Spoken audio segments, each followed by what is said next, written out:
E aí, galera, tudo bem com vocês? Aqui quem fala é o professor Lauriston Soares e hoje a gente vai descrever a parte 2, onde eu estava falando na aula passada sobre os componentes que são respectivos à implantodontia. E nesse aspecto, na aula de hoje, nós iremos nos debruçar em falar sobre as peças intermediárias, que são elementos que fazem parte ali do processo do implante. Então, o que seriam essas peças intermediárias? Na aula passada eu falei para vocês que essas peças intermediárias elas servem como ponte de união entre a coroa e o implante. E diante desse fato, existem vários elementos que estão sendo disponibilizados no mercado que são peças intermediárias, como por exemplo o pilar universal.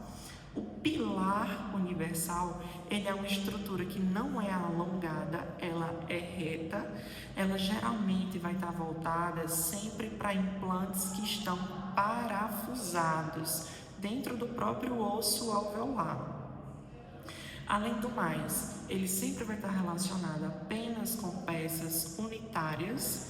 É muito difícil vocês conseguirem observar que o pilar universal está sendo utilizado para que haja a confecção de implantes múltiplos. O pilar universal geralmente ele vai estar mais voltado para peças unitárias.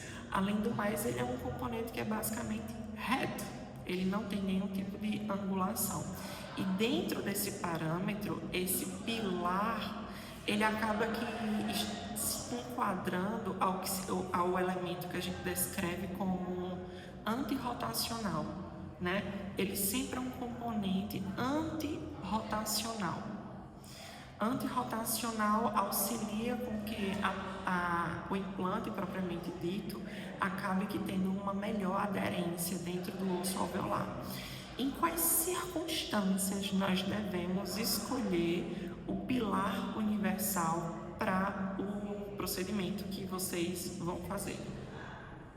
A escolha desse tipo de pilar, né, dessa peça intermediária, vai depender de alguns elementos, como por exemplo, vai depender da altura transmucosa, e vocês vão conseguir observar que essa peça intermediária ela tem alguns feixes enegrecidos, e esses feixes enegrecidos, cada um vai ter uma medida para que você consiga entender qual é o grau de profundidade que já se encontra essa peça intermediária.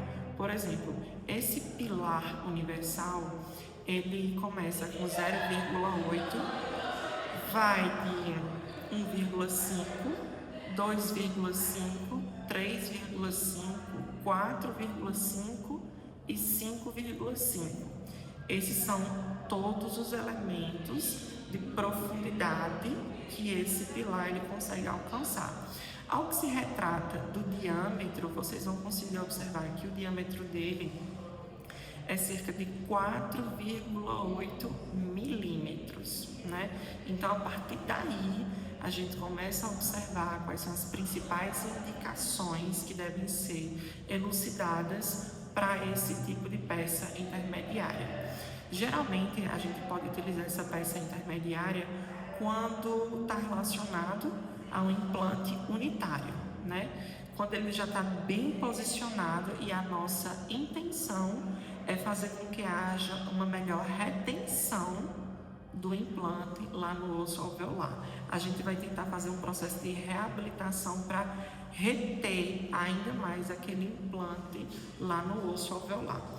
Diante disso, para que haja a instalação desse pilar, se faz necessário ter no mínimo 7,8 milímetros de distância mésio-distal. Porque a estrutura do pilar ele não já vai ter 4,8 milímetros, então eu preciso de espaço no tecido que vai receber a estrutura do implante, no mínimo 7,8 milímetros, para que dessa maneira caiba tudo dentro da estrutura que vai receber o implante. Então, nesse contexto, além do mais, nós iremos necessitar também de outro espaço.